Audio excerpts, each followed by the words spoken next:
the Red Mountain Syndicate chat. They're all very spicy in there. They all want to like blow everything up. They want to work together.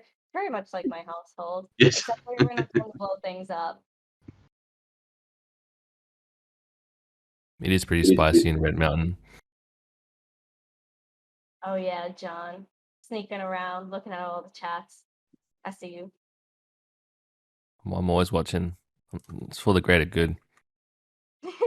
Our overseer. Pretty much. I try to remain neutral. But yeah, Red Mountain is very spicy. That's because we got Rackham in there. Is Rackham here today? Oh, I don't think I see Rackham, but definitely Rackham is spicy. Not yet. I'd recommend It's the really- office really last cool. week. Yeah, really cool to meet Rackham in person though. You guys met him? Yeah, we had the open That's right, day. Friday? I think it was Friday. Friday. Yo. Yeah.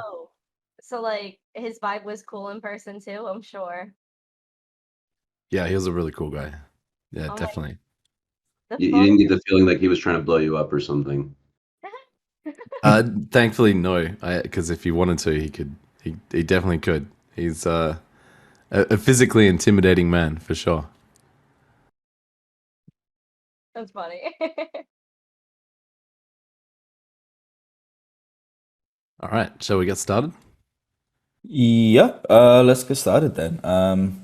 Everybody, welcome back to another AMA. I'm sure everybody's super pumped about the return of the Battle Arena. So yeah, if you want to have an opportunity to come up and speak, then just raise your hand and I will let you in. Otherwise, as usual, put your questions into the live AMA chat and yeah, we'll answer them here. So since there are no questions and no hands up, Alex, would you like to talk to us a little bit about what to expect from this relaunch? Yeah. Well, this time tomorrow morning, the battle arena will be open, and people will be right back into it, and the rewards will be closer to what they were when we first opened, and the gameplay will be 100 times better, and I'm hoping the excitement is 1,000 times more. My end. I remember at the start where we had all those subs coming in and it was just so awesome. So is that something that we're going to be expecting? Well, yeah, that's the Sky High battle rewards, and there'll be a lot more. There'll be a lot more just rewards and ways that that players can actually enjoy that, because we have a much deeper ecosystem now. So we're not just kind of handing it all out of our treasury. We're able to collect and distribute in much richer ways. Great. Yeah, we're all definitely looking forward to those rewards there. So yeah, in terms of, are we going to be expecting any new maps at all in this relaunch? So if you've been playing Proving Grounds, then not a lot is going to be new to you. If you haven't, then there's going to be a ton of stuff new to you. So I think in this AMA, we'll assume that the listener has not played on the Proving Grounds. How long has it been since we started the Proving Grounds? It's been about 4 weeks, I think. At least. We probably should have figured that out before we started. I think it's like 4 to 6 weeks. Yeah, wow, okay. Because yeah, like you said, if you've played the Proving Grounds, you've been up to date, but there's been a lot of changes if you haven't. So it'll be interesting to work out the differences and go through them one by one. Yeah. Well, that's a task for Morgan. Yeah, Morgan, Hi, you Morgan. get to do the change log for tomorrow. That's fun. Full change log from pre-Proving Grounds. Yeah, it's gonna be kind of long, isn't it? Oh, you could just be lazy and like we changed a bunch of shit. I just say bug fixes and Bug fixes, yeah. performance improvements. Miscellaneous Right. changes. I could, but the real question is though, would I? No, I couldn't do that. And that's the right answer. I think we've got a question or a couple. Do you want to hit us, Raj? Yeah, we do. So Foxsaber, out of curiosity, what led you to the decision that now is the right time to relaunch live? Look, we could honestly keep going, and keep bringing in new features, and keep tweaking and changing, and there would never be a this is the perfect time, and there's obviously been pressure from everyone to bring it back. So I think we've gotten to what I would consider the minimum viable version of the battle arena that can go live. Or minimum viable sustainability, in my opinion. Yeah, I agree. Because yeah, like Alex was saying, instead of just injecting free subs everywhere, we have a lot of new gameplay features that actually allow a bit of circular movement of subs, and also the prevention of this kind of spiral into it's a death spiral of economics. So I think looking at the preview ground so far, it's in a good state and ready to be released back into the wild. Okay. What's your yeah. take? What's your take, Morgan? I mean, it was just kind of the right time, really. It's not ideal to have like your test server as your uh, only source of the game being played for too long, and the live game will always have a higher population of active players, and we're sort of at the point now where to really hone in on the sort of stuff that we want to add to the game in the future, we just need to see what sort of population we have, how active the player base is overall, and what sort of changes or additional features or just functionality that we might need to manage the having a particular size of a player base, and that's really the sort of thing that we needed the relaunch to happen in order to do. And also, I think that internally having the game relaunched will be really good for our production process as well.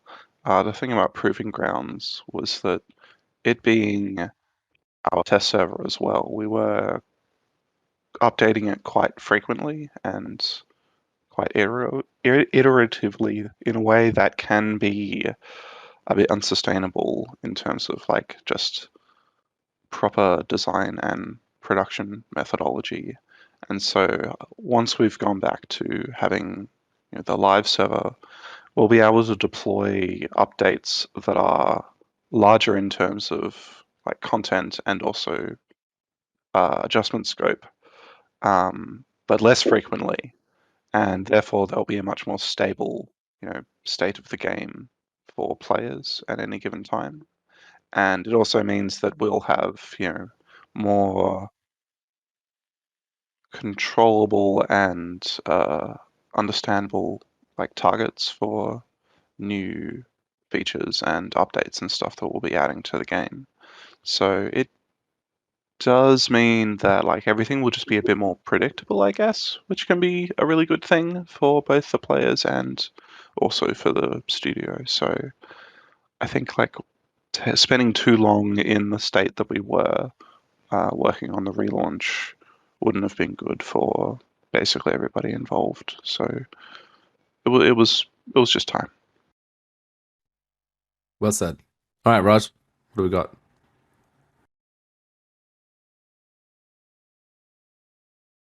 Sorry, I forgot I was on mute there. Kiro is asking, with the requirements that all mechs be player controlled, is there anything in the works that might be able to help keep the battles moving if one syndicate is not active?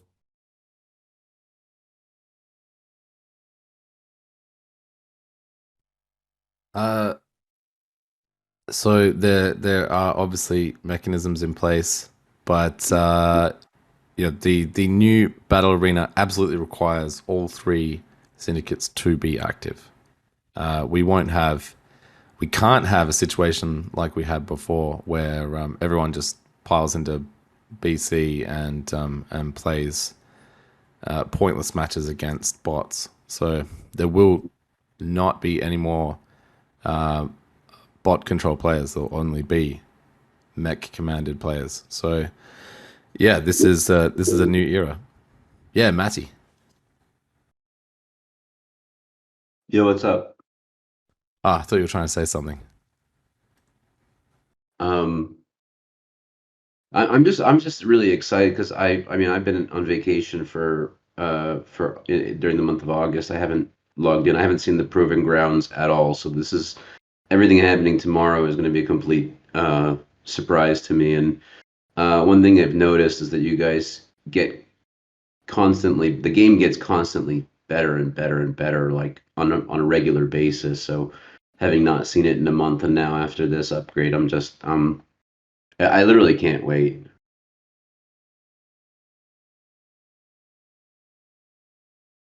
If you haven't seen the proving grounds once, Ooh. you're in for a treat. Yeah, it has changed a lot, and there's a lot of new content. Yeah, I bet. Yeah. Yeah, we're Well, all Gonna be very great. keen, very excited. Sorry, MTC. No, I was just saying, like, this is really gonna be great, especially because, like, I was just looking at the battle arena before, so I'm really excited. I just want to get my mechs back and play, but I'm excited to see Madi in the battlefield. I know he's like super psyched. He was always there when I was popping in. The Dream Team, right, for Red Mountain? Oh yeah. Whenever like I would pop in the chat and I'll be like, hey everyone, Madi would be there, and then Rackham would be there, and then like the whole gang. Yeah, Red Mountain's a dangerous place when you're all on, that's for sure. yeah. You Yeah. can't mess with us. You can't. All right, so if we've got any more questions, chuck them in. Otherwise, yeah. I did want to address Kilroy's question about the player controlled mechs a little further. Okay, sure. So obviously we are very aware of the fact that if the activity ratio between the factions isn't completely equal, then yeah, it does cause issues for like how frequent battles are going to be, and that there might, be stoppages between battles. And to some degree, that is just kind of an unfortunate byproduct of any game that involves active players. Like just about, any game where you're going to only ever be playing against other players ultimately involves some form of waiting for matchmaking, depending on activity and like time of day and that sort of thing. The only and like best way to solve that is to just grow the game and grow the player base. Now, some people might be worried about the idea of one faction not being populated because of perceived balance issues or just anything like that. And obviously, that just means that I have to work extra hard to make sure all the factions are as balanced as possible. But I think we've got them in a position now where they largely are. It's been pretty interesting watching how players have sort of flitted between different factions a bit in Proving Grounds based on what was perceived to be the best at any given time, and then to see what faction was perceived as being the best not actually being as powerful as people had thought. So I'm very much hoping and sort of expecting that players will largely stick with the factions that they find most most interesting, most engaging from either a gameplay or a lore perspective, or even both. And I think after a while, the populations will stabilize enough that we'll have a good feel for what the like activity levels for the different factions are. But I do want to reiterate that, like Alex was saying there, we don't intend to do mixed NPC, AI mechs, and player-owned mechs again. That was like a big source of just a lot of issues for all kinds of reasons that we've had in the past. Mech AI will continue to be important, of course. We are going to be having, more improvements on that. We're going to be having the system for people to be able to customize their Mech AI more in the future as well.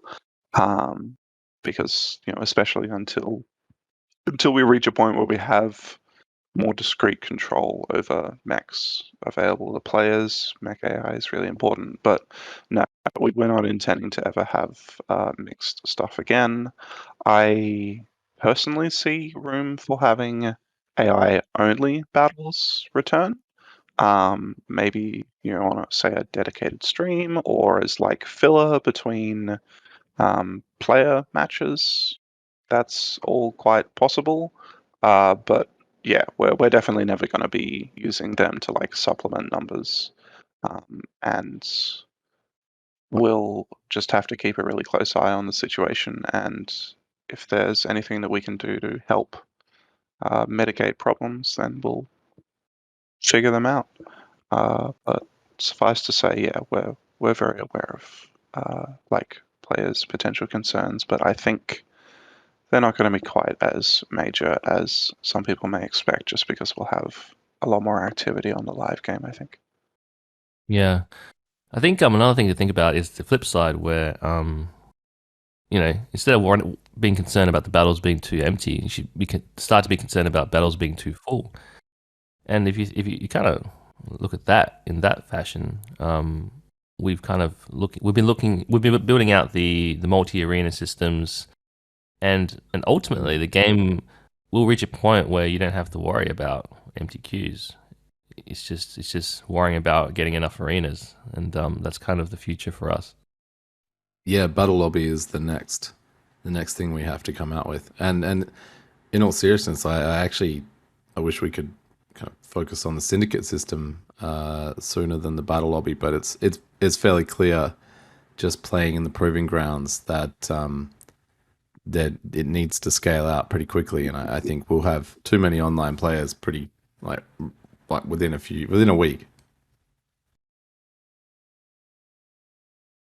Do you think, like, speaking of like the factions and, like new people, and I like how Morgan was talking about how, like new people or like people just playing the game in general with the new beta that's out before the relaunch, they were just like kind of discovering the syndicates, like, oh, maybe BC isn't as powerful, or Zaibatsu or whatever it may be. Do you think maybe for new players you'll keep on the website like before they pick a faction, which like this kind of simulation where they could just jump in and try it out to see what they like? Or we do have a really quick tutorial, and I think the medium term plan for that is to kind of expand it into a like learning experience for the factions as well. We also have almost like a personality quiz that kind of, not places you in the factions, but like urges you one way or the other. That's all coming relatively soon as well. So it's all part of the onboarding improvements that we're bringing in that kind of make you more attached to your faction choice. yeah, so that way, like, they join and like they kind of know what they're getting into, or they could just like have sort of an experience to where they're like, oh yeah, like Red Mountain fits me, or Zaibatsu fits me, and like things like that, and they're like sure about their decision. Yeah, and it's really important, and it has to feel quite deep. It's why we haven't kind of released what we've got of that yet, because it does have to be quite rich an experience. Yeah, especially because, they buy like you have to get subs, you have to buy the NFT, depending on which syndicate you're in and things like that. I think, having some sort of like, like that onboarding thing you guys were talking about, I think is really cool just to give them a feel before they go in and start buying everything and jumping into the game immediately. Yeah, it's funny you mentioned that because I believe it was either on Friday or on Monday we actually released a like early version of the tutorial, like the proper tutorial for people to try out. I think it's linked from the Proving Grounds at the moment, but it's part of the bigger like onboarding push and work that we've been doing. Effectively, what the tutorial is it's like a simulated series of events that might happen during a battle, and it has instructions and explanations of what's going on, and runs players through using different abilities, and gives different examples using different factions as well. And it also contains like some information on what all the different factions are, and all that kind of stuff. So it's the sort of thing that like when effectively what we want is for players to be able to come to the Supremacy website, and they can either just choose to register, make their new account with either wallet or email, and then immediately be able to go and have a look at the battle arena if they want, or they can then go and do the tutorial. But also we want players to be able to just come to the Supremacy website and just click on a button that lets them try that tutorial immediately without even needing to sign up. And that will allow them to just see what the game is like and get a feel for what the factions are like before they even need to actually register. And then when they do, we're having it's sort of like the personality quiz thing that Alex mentioned, and also like we're adding a new profile system for players, and we're going to be having customizable profiles. Like players will be able to create a sort of like player avatar, I suppose, in a way. Not in like the profile picture type thing, though that is definitely something we're looking into doing as well, but more in like creating a kind of character for yourself. Like where are you, where is your character from? What does your character do? What faction are they in? Fairly sort of simple stuff for the time being. But we're intending to sort of integrate more of that into the like wider game in the future. So this will be a sort of foundational thing as well. And that's going to come with some other new like UI updates and an improved like game guide and just all that kind of stuff that's just going to help players have a much stronger understanding of what the game's like, whether they've only just discovered it or they've already been playing it, and just more things to try and help players get more attached to the faction that they're in and to understand a bit more about it, that sort of thing. Nice. Thanks, Morgan. Hell Thank you, yes, new Morgan. tutorials. Awesome, that's so good. Now players can easily learn how to play the game and get started. It just makes such a smooth onboarding experience for the next wave of new users. I'm so excited for it. Yeah, I'm curious to see how many players actually investigate the tutorial. Yeah, check it out. But it's actually really slick. I'm really impressed with the team that have put it together. Raj, what have we got? Yeah, so we've been getting a few more questions now. Another one from Foxsaber.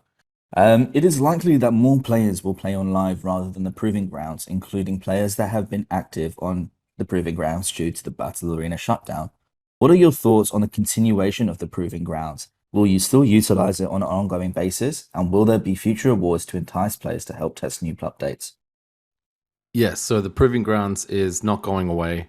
It will continue to be our first stage of deployment. Now, from a personal perspective, that means that we will always be pushing the Spear's tip of development to the Proving Grounds.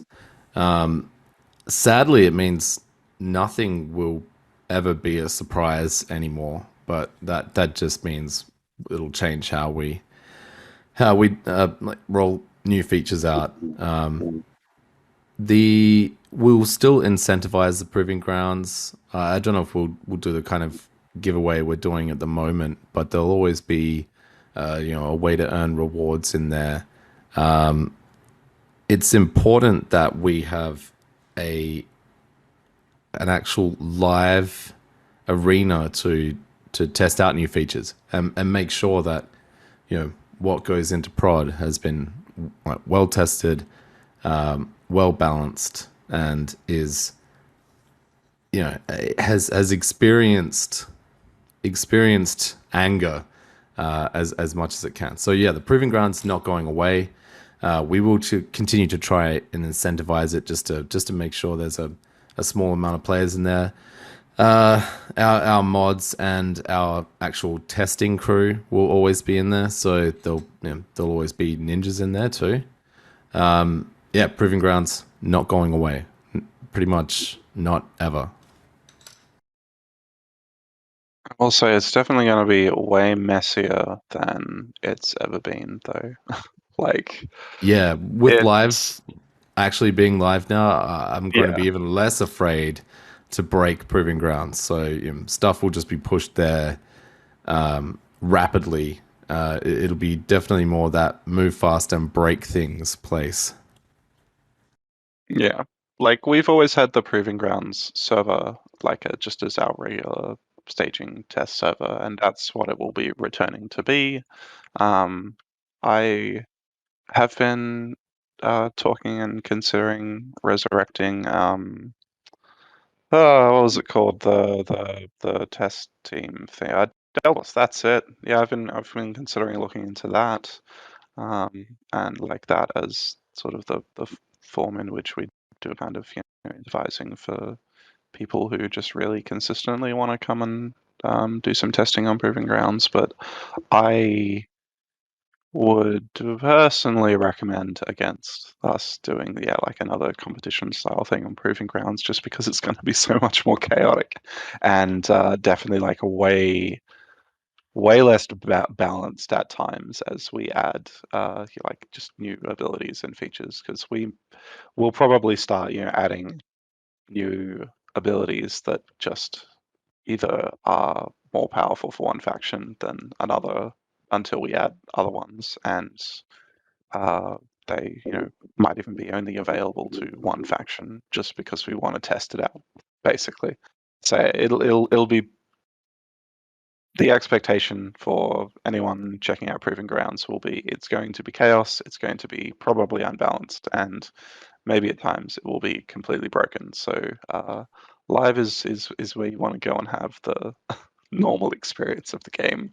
And if you just want to help us out by mucking around with stuff, or you just want to try out different things, then yeah, Proving Grounds is a place to go and kind of hang out. But we really want to encourage much more activity on live than we do on Proving Grounds to the majority of the degree. But yeah, I'll definitely be looking into the idea of getting Delta Force back together, and then we'll have more organized sort of pushes for bursts of activity on Proving Grounds, just to try out a lot of more targeted things, that kind of stuff.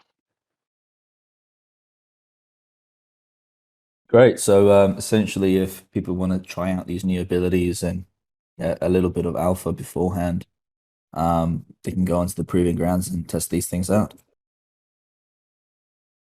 Yeah, I mean, I will say it's always going to be way more about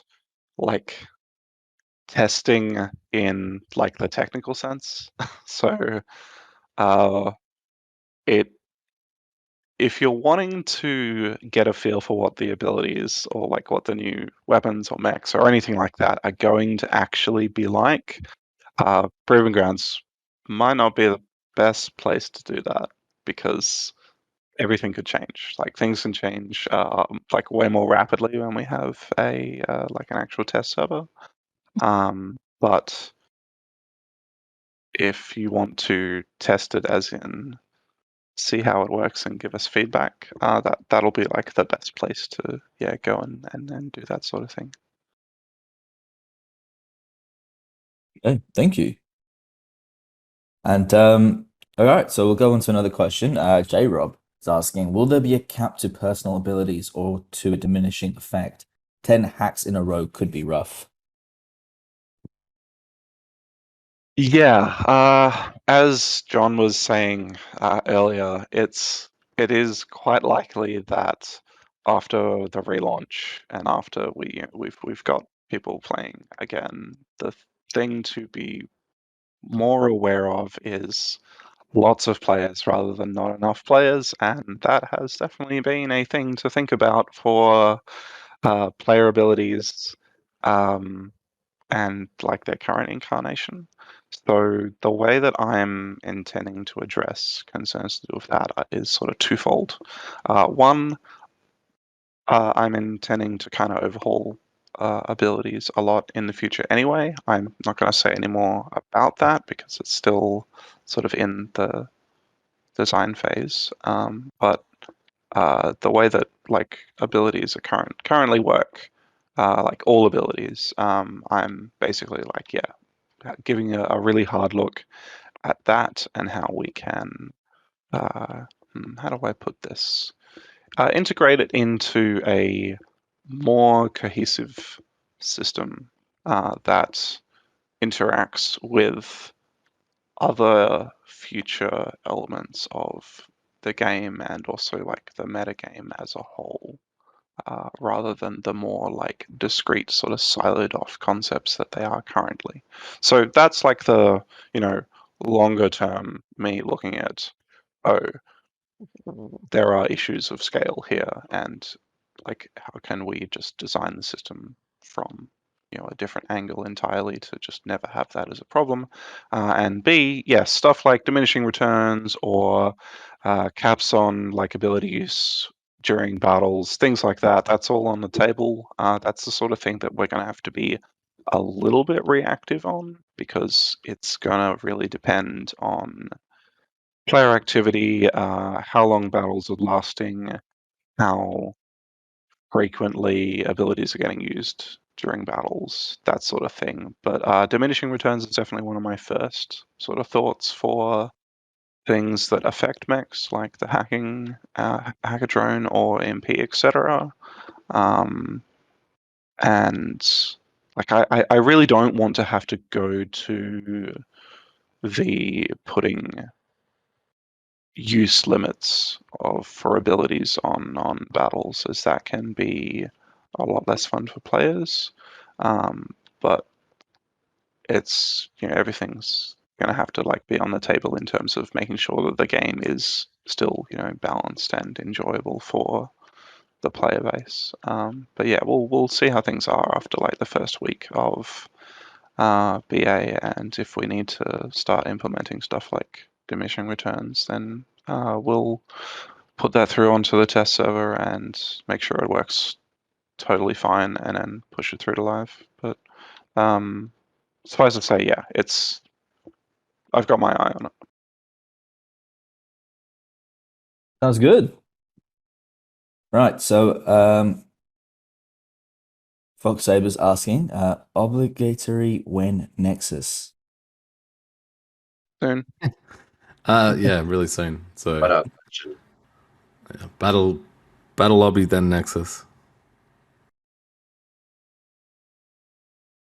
Okay, so we'll go on to Avant Noir's question. How many mechs can actually be on a battlefield without crashing the game? Can you scale by increasing the number of mechs in each battle? We don't have a hard limit at the moment, and it's obviously dependent on the maps themselves. We'll be pushing it as far as it goes with the battle lobby. Right now, though, it will continue to be 3 versus 3 versus 3, and we won't play with numbers until the battle lobby. It would be kind of fun to have like 300 robots in one map. Yeah, I think that's probably blowing past the actual resource limits, but we're definitely going to try. So maybe we'll get some cool recordings of 100 versus 100 versus 100. We just look like a slideshow at that point, man. Yeah, yeah. A very cool one, but still a slideshow. Or maybe it's Yeah. just potato graphics. Honestly, I think I'd be more worried about like the stream and Minimap's ability to have that much happening. Actually the stream would be fine because it's purely just sending 1080p video, so it doesn't really matter what's on the video. That's but true. the mini map would have a fucking meltdown. the Yeah, mini pretty map much. would, your browser would probably cause your computer to actually melt. Spontaneously combust.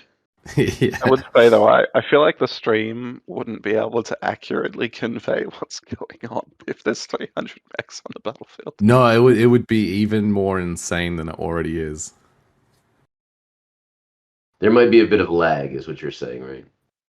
Something like that. Yeah, lag, Even more chaos. confusion, chaos. I mean, I definitely want to see it. I definitely really, really want to see it. Confusion, chaos, destruction, carnage. Yes, we're all interested in that. All the good stuff. And with that many mechs. Sorry, Morgan. When you say it like I was that. going to say it's much more likely that aside from battle lobby, it's going to be like having a game client is going to be the thing that would really allow us to have much larger battles. Yeah, well, I mean, just from a user experience perspective, you kind of have to be able to control your own camera to make sense of anything like that.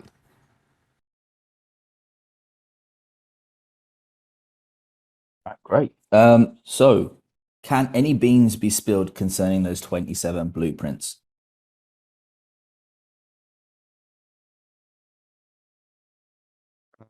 I can't answer this. I'm not sure what that means, Alex or John. Yeah, so the blueprints. I'm sure I've explained this. I didn't keep it a secret, did I? The blueprints are the blueprints for the Nexus mechs, and they are kind of like a precursor to the grand strategy game, where you'll actually be able to build factories and the our metaverse game Supremacy World, where you'll be able to build factories and actually produce Nexus mechs and sell them on the market. There will never be a limit of Nexus mechs, but there will be a limit of blueprints. So there'll only ever be maximum 27 people who can actually produce Nexus mechs, and that's the blueprints, which we haven't sold yet. They'll be up for auction after Nexus drops. Okay. So Syndicates owning blueprints, and syndicates built around production of those assets. Yeah, that makes the most sense. But I think, like, if you look at it like domain names, I think one guy owns like 90% of the domain names. So you have to be careful that some blueprint whale doesn't come and snap them all up and sit on them. We'll find a good distribution strategy for that one. We've got a good number of ideas in mind, and yeah, I mean, it won't be the only range of mechs anyway. So Nexus, it's not going to end at Nexus, obviously. And there'll be a lot more other blueprints of other fun mech ranges. The only mech range that will never get blueprints is Genesis. ooh,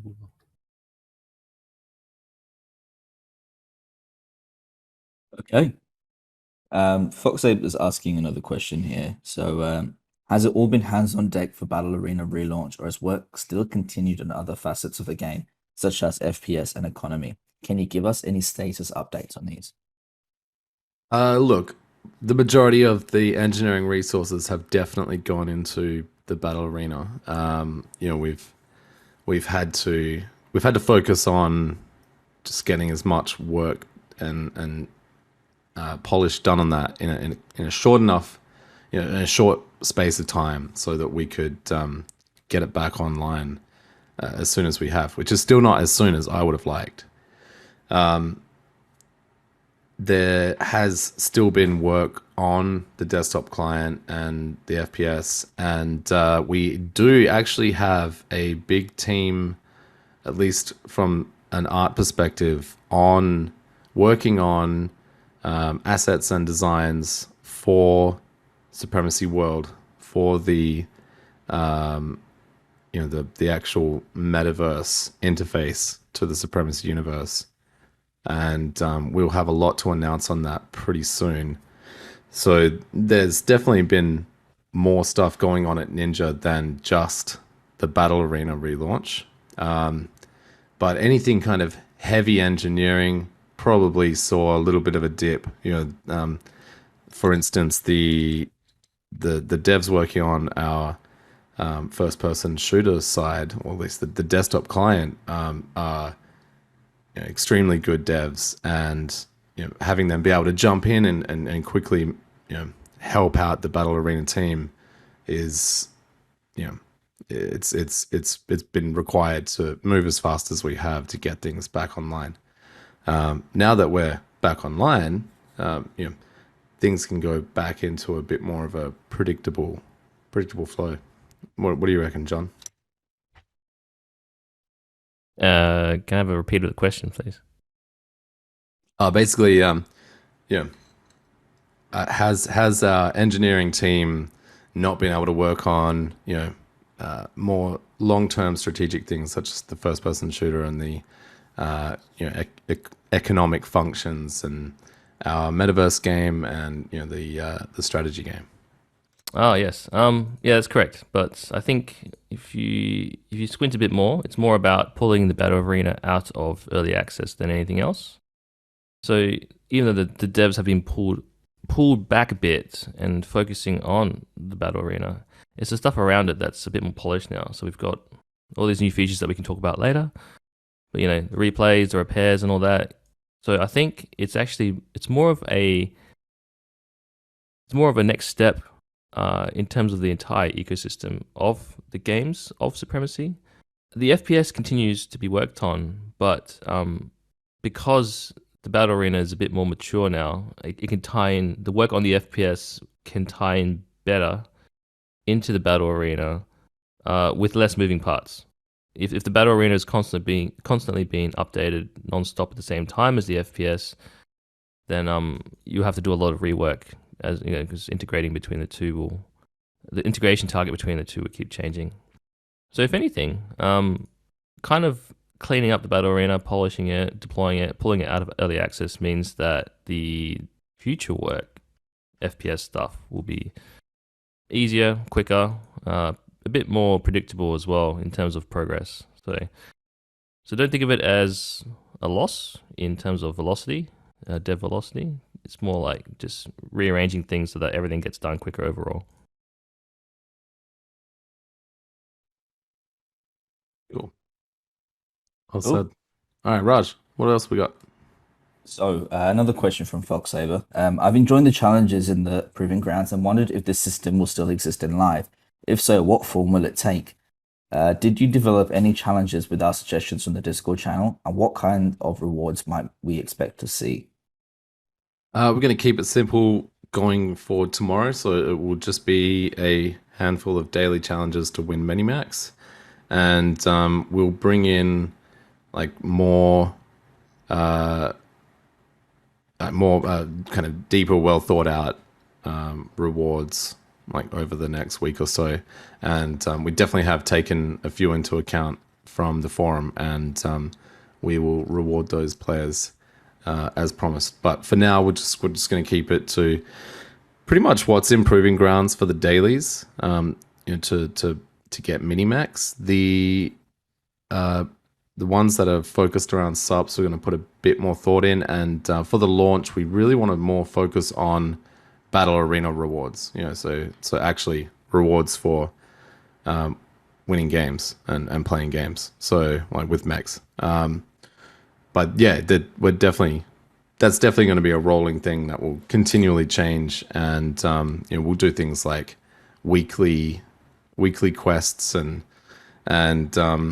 individual ones where people will race to achieve it. Yeah, there's definitely a lot of stuff that will happen around that, but it will be kind of iterative and a bit more thought out than we've done for Proving Grounds. I've already sort of been building a list of additional daily challenges and also weekly challenges that will be getting added sometime relatively soon after the relaunch. Those will just but essentially there's going to be like a big list of daily and weekly challenges that you can get, and whenever a reset happens, so either like every 24 hours or every 7 days, you'll get a selection of those challenges available. But And when Morgan says reset, by the way, it's not like Proving Grounds where we yeah, where we reset the yeah, data. to be It's just clear, just the yeah, actual the in quests themselves change. the more classic reset term for like any kind of live game or MMO, anything like that. So yeah, it was like specifically like every 24 hours or every 7 days when your challenges and any other daily whatever stuff resets. That's Yeah, what I'm referring to there. Updated. yeah. I I mean, think reset is the normal term for yeah, I that think sort of thing. reset does make sense. There'll be a timer at the top of the challenges Yeah, modal, and it'll let you know when basically when you get to have another crack at it and knock them off again. And we'll definitely they'll be a bit more dynamic than they are currently. But that's in like a week yeah, or two. yeah. Yeah, for now they'll reward charges of the Minimax. There are going to be sort of like tiers, I guess, to them. So there's going to be some that will take more work to do than others. Just like say you might get one that's like get 3 kills with a mech, or get 2 kills with a mini mech, or things like that that are a little bit more challenging, and they'll give you maybe like 2 mini mech charges rather than the normal one, that sort of thing. But in the future, those ones would just give like more of something else instead. So that's sort of the plan there. Yeah, like the challenges system was always going to be something we were going to use quite a bit, and it's going to get integrated into some other features in the future as well. Yeah, and it'll get more complex. There'll be really fun challenges that require you to go a bit further than just some standard gameplay. But that's all coming soon. It's in the soon Yeah. list. Essentially, the idea is that we want to be able to give players discrete goals that they want to achieve in like any given play session. So if you sit down to play, here is like a list of just like tangible things that you can, without needing to think too much about it all, just go ahead and work on to give you targets for that session, etc. Cool. All right, Raj. Okay, so another question from Juice Crazy. Why the shift into auto repair base? I seem to remember an AMA where it was said that the repair minigame would take over. Are large fleets still viable? So before Morgan jumps onto this one, because I know Morgan really wants to answer this one, essentially you need to be able to get your mech repaired without playing the repair game, and without there being people to complete the job for you. Now, that doesn't mean it's going to be the preferred way to do it. The auto repair bay is slow, and it's slow in Proving Grounds, but it's going to be even slower in prod. So, if you're going to bed, you may as well just throw some mechs in there. But if you want to get back into the battle, then you need to contract your repairs out. The motivation for outsourcing your repairs is speed. It's so someone else can do it better than you can, do it faster than you can. Are large fleets still viable? Yeah, the larger fleets you have, the less you have to actually rely on your repairs being faster. So, if you've got enough mechs in reserve, then you're kind of you can actually use the auto repair bay a lot. It'll be a lot more beneficial for you than say someone with 6 mechs. If they want to get back into the gameplay and win more battle rewards, they're going to have to outsource them. So, yeah, large fleets are absolutely still viable. It wasn't a mechanism to try and punish people with large fleets. It's a way for people to onboard themselves into the world of subs, not by doing something that provides no value. It's a way to onboard into subs and provide value to other players. All right, Morgan, it's all yours. So, so the auto repair based system, I pitched that for a number of reasons. Alex has definitely already covered the ones like And I the main really ones had to there. be convinced. I really had to be convinced because I love the repair outsourcing system, and the repair game mini game is a lot of fun, and like I can't wait to see how many more mini games we stuff into these things. Anyway, sorry, Morgan. So essentially there is this is I'm gonna get like a little bit into the weeds on like some game design philosophy here, but there's some concepts in game design where you always want to bookend, that is the start and beginning of a play session, should always be like action oriented or like main gameplay loop oriented. So the idea is that when you first sit down to play, or when you finish playing for a day and you're, going to go to bed or, go out or whatever, the first and last thing that you should be doing is jumping into the battle arena. So the idea for the auto repair was to be a way for players to be like, all right, I'm done for today. I'm just going to jam, a few of my mechs into the auto repair system and put the rest, on like up for getting, repaired by others or that sort of thing, and then just go. And then currently on Proving Grounds, the timer it's really short. It's like, I don't know, like 5 minutes per block or something, so like 25 minutes for a mech. In live, it's going to be 2 hours per block. So if you have a totally damaged mech, it's going to take 10 hours to get repaired. But if you'll note that means it takes about 20 hours to get 2 mechs back, and that's very much kind of the sort of benchmark for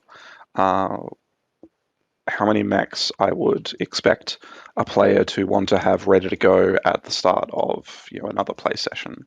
So you'll be able to use this feature to end your play session without needing to worry too much about getting repairs sorted for your next play session. And you'll be able to start a play session without having to immediately think about doing repairs.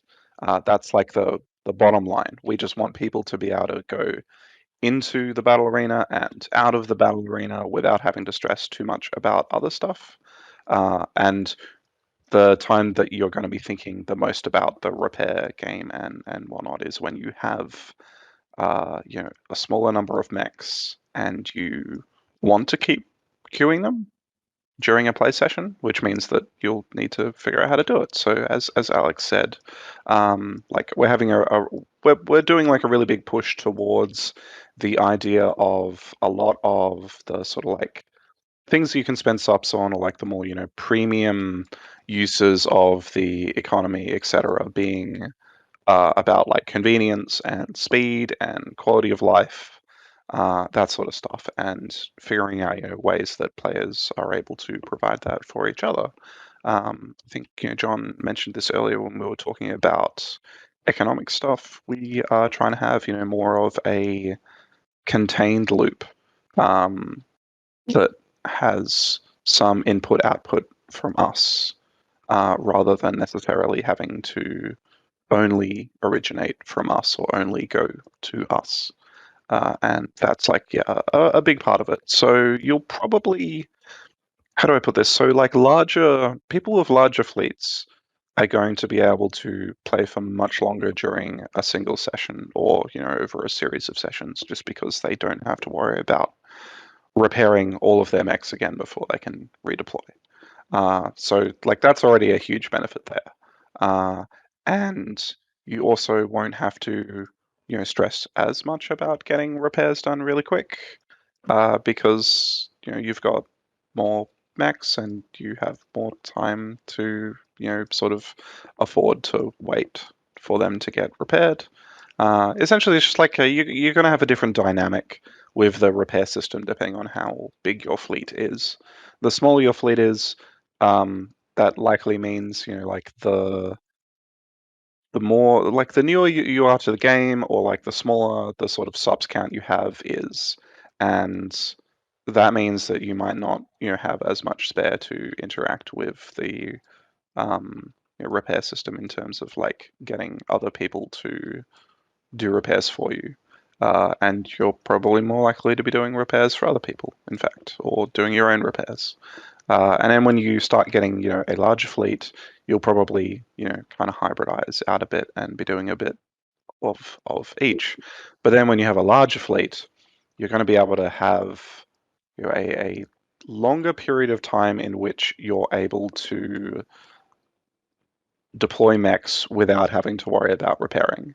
But you're also much more likely to be in a position where you can easily, afford to get those mechs repaired by other people, because you're probably able to win more battles and get more rewards because you have more mechs to begin with. So that's pretty much it.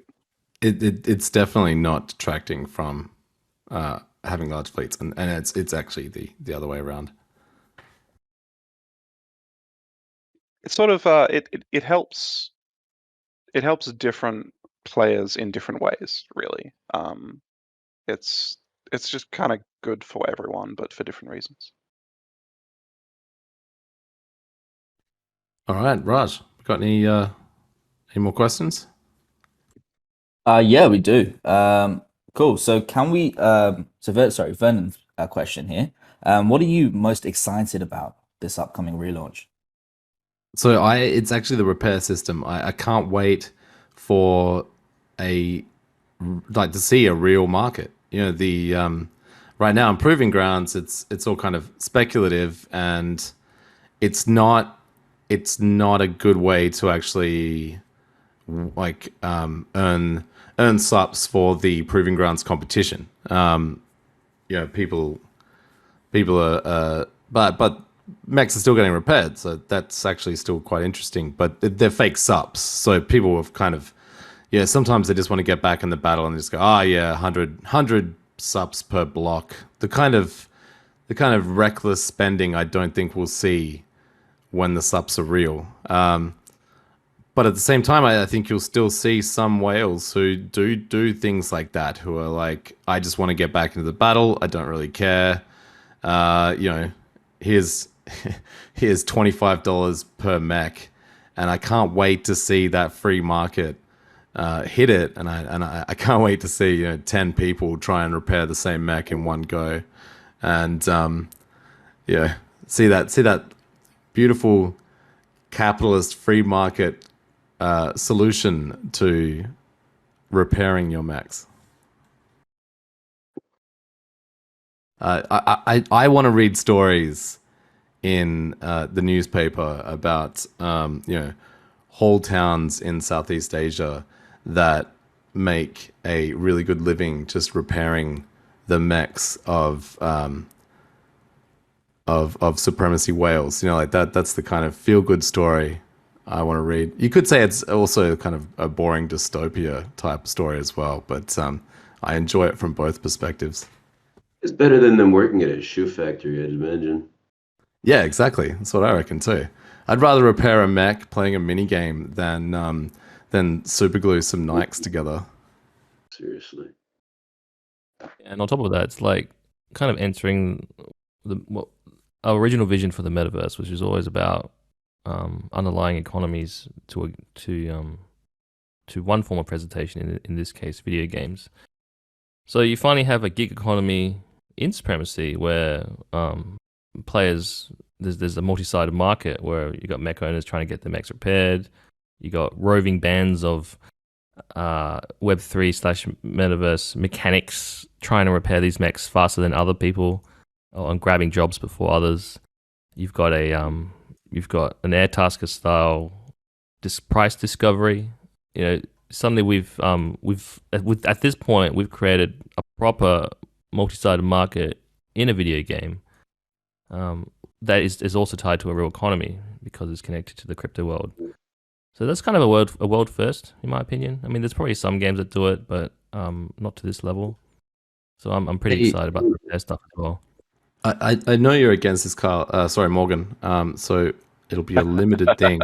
But Kyle, can you leak the video of the very, very, very, very, very early prototype of the 3D mech repair engine done by one of our very talented Unreal Engine devs? Just chuck it in the AMA chat channel and delete it in 10 minutes.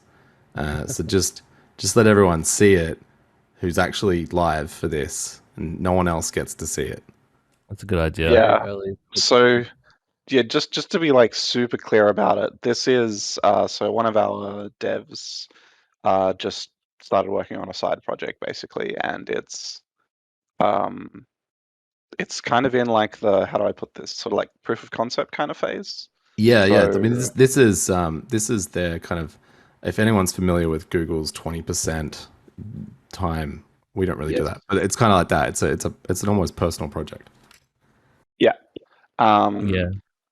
So it's really cool, and I've actually been like working with him a bit about the design stuff. And one thing I'm actually, maybe this is the thing I'm looking forward to the most after the relaunch, is being able to actually sit down with him and go over like just like build a proper full design spec for it. And I'm like very much looking forward to being able to do that because it's just really cool, and the stuff it's inspired by are like really good, fun games. So I'm like super excited about like the potential for this. But I want to be really clear that like we have no idea when this will be ready. Oh, this kind is of not thing. coming for a really long time. Yeah. Like no But one it's kind of real. get your hopes up here. This is a it out. super Yeah. super early prototype. And Yeah. I'm pretty sure you can tell just by the graphics alone. You know, there's no real textures or exactly. anything in it. It's a proof of concept. But I want people who have tuned in to this live to just get some really fun alpha. That kind of sees, because you can see where we're going with certain things. You know, where the future, what the future looks like, in a kind of a basic way. Yeah, so at the moment, Pretty Check it out. people that have played the It's in Proving live Grounds, AMA chat. basically a block stacking game that kind of represents repairing mechs. Yeah, very abstract. Yeah, so we kind of removed the abstraction and created an actual game where you're repairing an actual mech. You know, and it'll be the future of the repair game. Yeah, and this is actually in Unity, so it is potentially something we could do in browser or in the client. Like I said, it's so far away that I won't even like properly answer any questions on this. It's just it's really cool. I mean, like this, and I love these kind of. It's still an abstraction of what it would be like in the real world, but it's getting closer. Yeah, And maybe what I'd love like to once see we've. Oh, sorry, over John. Keep going. time, yeah, just what I'd love to see is over time, you get roving teams of people who can play this repair game, uh, but super efficiently. Kind of like the mechanics in the Formula One and stuff, where they repair or swap out the wheels super quick. So you got this crack team of maybe 5 mechanics, who work as a team, as a guild, and you create the next level of again the metaverse where you have companies, agencies that are super effective and are in high demand for their efficient mech repair services. That's kind of the evolution that we're going for. Yeah, I love the idea of a like the F1 teams. They're actually in the battle arena and just trying not to get killed while they kind of try and repair their faction's mech. Mid-battle repairs. Yeah, so yeah, like- like ducking missiles and stuff as they're trying to repair this mech. So this alpha league, maybe that should take place like inside the battle arena during the battle, and they're like, Oh, yeah. just trying to Down repair on the- shit. Need a version. Just need a version for that. I'll see them from the penthouse. So, like, how do I put this? So like kind of sort of the idea that the dev who started working on this and I kind of had when we were like talking about what would be like the actual sort of design goal or the like primary purpose or use for this sort of thing. And obviously, it's styled on the whole like repairing a mech concept, but the main number one goal for it, as always, is would people just play this game if there was no incentive to do so? Would they just find Yeah. this fun to just go and play? Well, And as the owner of considering- Car Mechanic Simulator VR, I can confirm people do and will. Considering the games that it's inspired by, I don't know if anyone in the chat here has played a game called Overcooked, but it's like Isn't sort that of the co-op. like isn't that a relationship destroyer? Overcooked. I don't know. I certainly haven't heard that, but it's basically a sort of co-op game where you're running like a kitchen together, and you have to just cook dishes and serve them to customers and everything just like really quickly, but it's all in this like very direct, like you have to go and pick up stuff and move it around the kitchen and then do things on it and then move it more and Oh, get things from specific locations.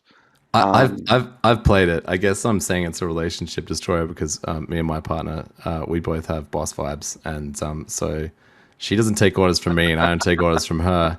And yeah, in the real world, under far less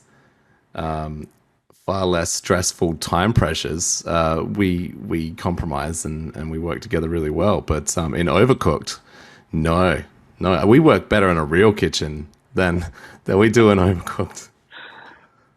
Yeah, to some degree that's part of the charm.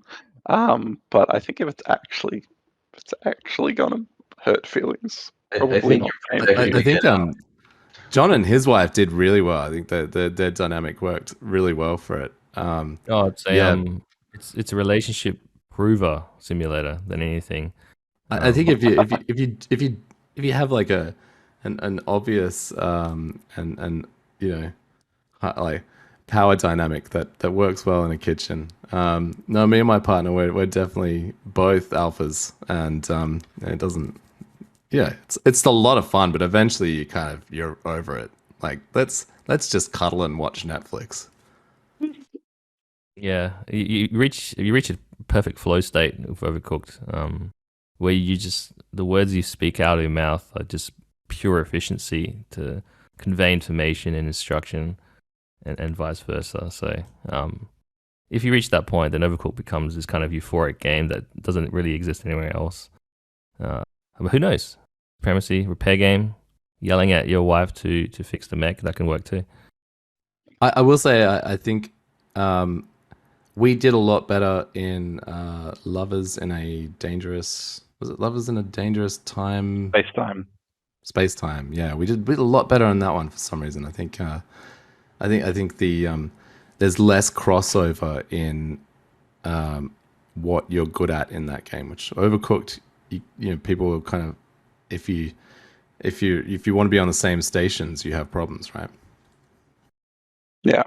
Anyway, so Overcooked is one of the sort of specific inspirations for it. So if you've played that, you'll have a little bit of a feel for like the vibe for it. I love the idea of Overcooked, the mech repair game, where you're having to shuffle between mech repair stations and yell at your employees, I guess. I think I mean it's I think it's like originally getting put together as like a single player kind of thing, just for the kind of repair game style spec. But we had very much talked about the idea of, well, like, could we do multiplayer with this at some point, like once there's game clients and all that jazz? And Oh, yeah, required, absolutely required. yeah, I mean, when Supremacy World launches, I fully imagine you walking into, the mech repair facilities and seeing the teams just, actually working on it. It has to be a fine line between, the metaverse world and the game world. They kind of blur. yeah, exactly. But yeah, so I'm looking forward to seeing more of what our dev does with it. I'm looking forward to working with him more on the like design spec stuff for it.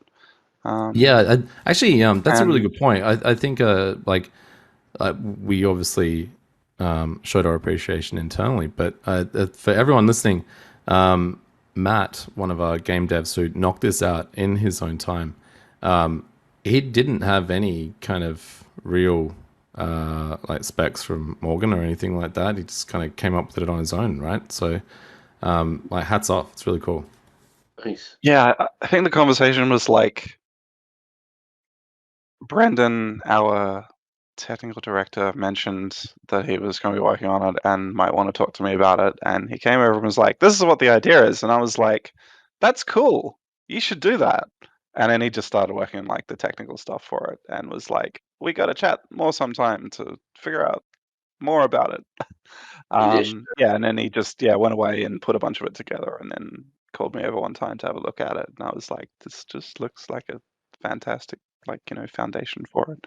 So it's like a really good technical proof of concept kind of thing, and I'm really excited about it.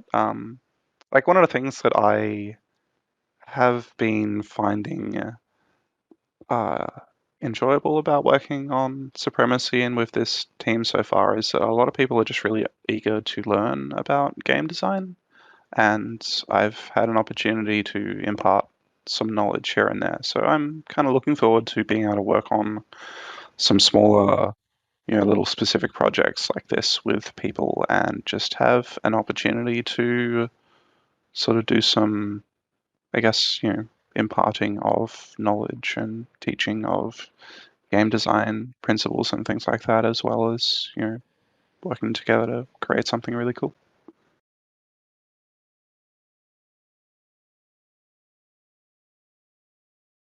Okay, cool.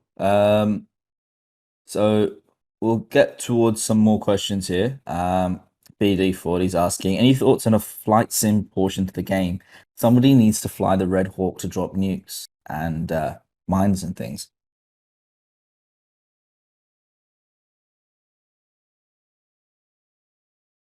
Sounds like a 2023 problem. Yeah. Any thoughts on a flight sim portion to the game? Pilots are AI based. Yeah, I mean, there'll definitely be a shooting range at some point, relatively soon. There'll definitely be, and then there'll be some interesting ways to interact with the Supremacy world itself inside mechs. But yeah, this is definitely a 2023, 2024 kind of question, and we'll definitely release kind of some tech demos and stuff around that, but it requires the greater world to already exist, and that's still in development. For some reason, allowing humans to fly planes just seems like a radical idea to me. I mean, playing Battlefield for long enough, it tends to devolve into pure chaos in a good way. Maybe we end up with like human pilots for the airstrikes. Yeah, and you start adding artillery people, and then you start adding mortar crews. I mean, you could just build a mill sim and be done with it. It's a future mill sim. Everyone just participates in the battle arena with 300 mechs, and then you got 1,000 players supporting it. Now that's a nice it's a nice vision to have, at least. 2024 then.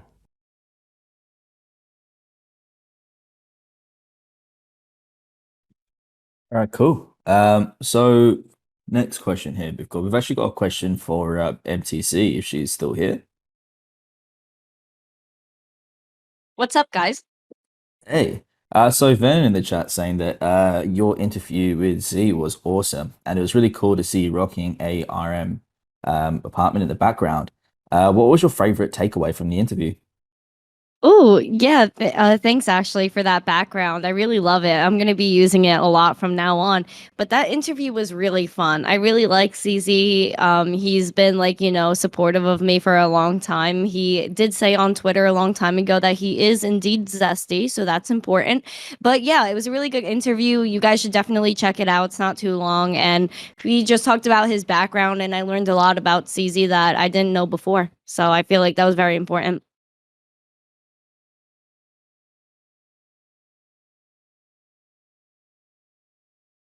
Yeah, no, it was great. Most of us here at Supremacy watched it, and yeah, we thought it was fantastic. So thank you for that. Oh, Yeah, thank that you. was like congratulations on getting that interview. That's awesome. Thank Yeah, you. I appreciate it. Interview. Yeah. Thanks, Marty. No, MTC how- should have gotten him into the battle arena, though. Honestly, I think. Yeah. No. How many DMs did you get from people asking you to ask some personal requests of CZ or stuff like hey CZ, can you list my token? Did you get a lot of get a lot of Yeah. favors asked of you? Yeah, it's crazy. People are like blowing up my DMs and they're like, "Oh, can you get CZ on this and can you talk to CZ about that?" So it's so insane what the DMs I've been getting, calls I've been getting about it. But it's really, It's it's like, really cool. no. CZ's really nice though. He worked at McDonald's, which was like something I found out, and his journey was just really great. It is always fun to see people who did kind of come from nothing rather than the usual like self-made man who was lent $1 million by their father at 20.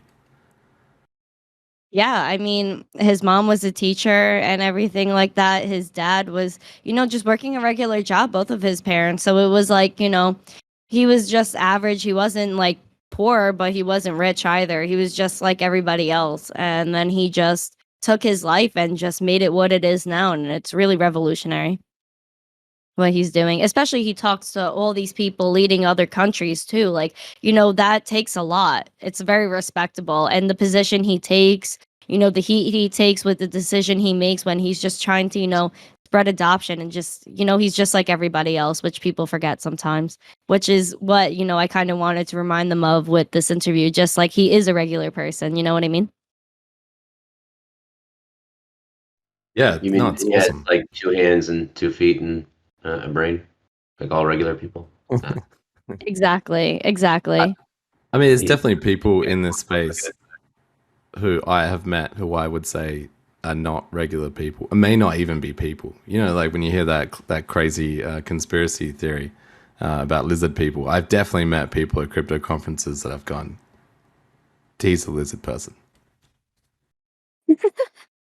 That's funny, Alex. I'm not gonna name any names, obviously, but you just kind of go, now oh, that you mentioned it, please do. I mean, I'd love to dish the goss, but I'm definitely not personally powerful enough to fight the lizard people. There are some quotes I see from crypto people here and there from like interviews and stuff where I look at it and I'm like, do you have any understanding of what it's like to be a normal person at all? Like this just doesn't make any sense at all. And I mean, honestly, it's the same sort of thing that you hear from like rich politicians sometimes as well. Like you basically, if you get like if you get people who haven't had the life experience of being a quote unquote normal person, a working class person in any way, or have had like privilege from their family for heaps of their life, yeah, they seem like a completely different kind of species to the rest of us in terms of like what they understand and how they view things. It's very weird and disconcerting.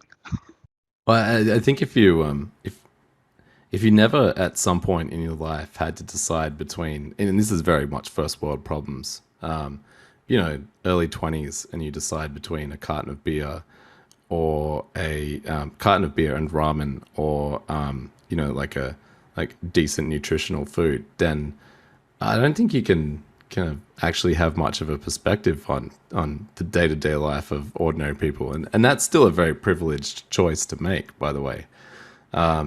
There's definitely I don't want to get into the into the like philosophy of wealth or anything like that, but it is refreshing to see someone of CZ's standing and position, see him come from fairly like ordinary background, and he's got to be one of the richest people on the planet now. It's an accomplishment. I would say, it's one that even he downplays, which is cool. Yeah, he's extremely chill. Like extremely chill. It must be insane being him. Like I am already inundated with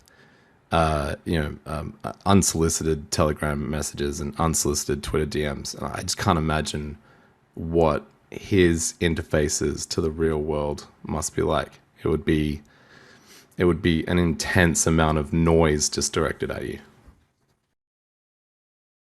When Anyway, you start getting fake accounts made off you, that's when you know you've made it, right?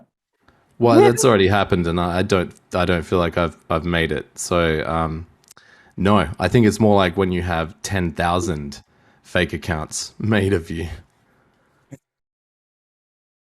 Yeah, I mean, I can't imagine being CZ with all these bots accounts and people hitting him up, asking for listings and asking for help with their projects. I can't even imagine what his DMs look like. His comment section is ridiculous. Oh yeah, I mean it's because I obviously I do the Twitter game, so I set notifications for his tweets. I actually stopped doing it because it's just there's too much noise. It's no point replying to CZ's tweets. Actually, you can't now. I think he's made it so he has to follow you to let you actually reply. On a few of them. Yeah, and the ones that aren't, I mean, it's just spam bots. It's always those usual spam bots too. Why isn't anyone talking about this? I don't know. Anyway. Anyway, it's crazy. Let's move on. Raj, we got any more questions? Yeah, we do. On the CloudCoon 9 map, there are NPCs observing the battle arena from elevated platforms. Are their lives in danger from our battle abilities? Yes. Yeah. This is cool because this is so I don't know if people have seen the replay feature now. We actually record every single battle and you can go and watch it. We have built our own little streaming streaming UI. You'll actually be able to see them because it's definitely happened in quite a few battles and people just won't have caught it. But if you drop a airstrike on the platforms where the people are, you'll smush them. Yeah, and this is actually one of our very talented Unreal devs and level designers, and he really ran with it, and the first time I saw it, I was so excited. If you drop a nuke, you burn them into the ground as well. I probably wouldn't waste a nuke like that. Your faction might be upset, but hopefully you'll get to see it soon.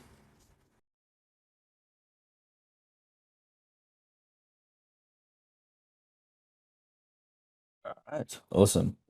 So yeah, guys, keep putting your questions into the live AMA chat. Otherwise, if you do want to come up, raise your hand. And yeah, okay, Kyle, we've actually got a question for you if you're here. Hey, what's up? Just chatting to Ivan about how awesome the battle replays are. Yeah, Man, so seeing as you name dropped Ivan, Ivan is I'm just going to keep saying very talented dev because that's all we've got at Ninja. But Ivan is he's in charge of releases, and somehow in his spare time, which he doesn't have, he managed to also crank out the battle recordings and player. Very impressive stuff. Say hi, Ivan. Don't put me on the spot like that. Yeah.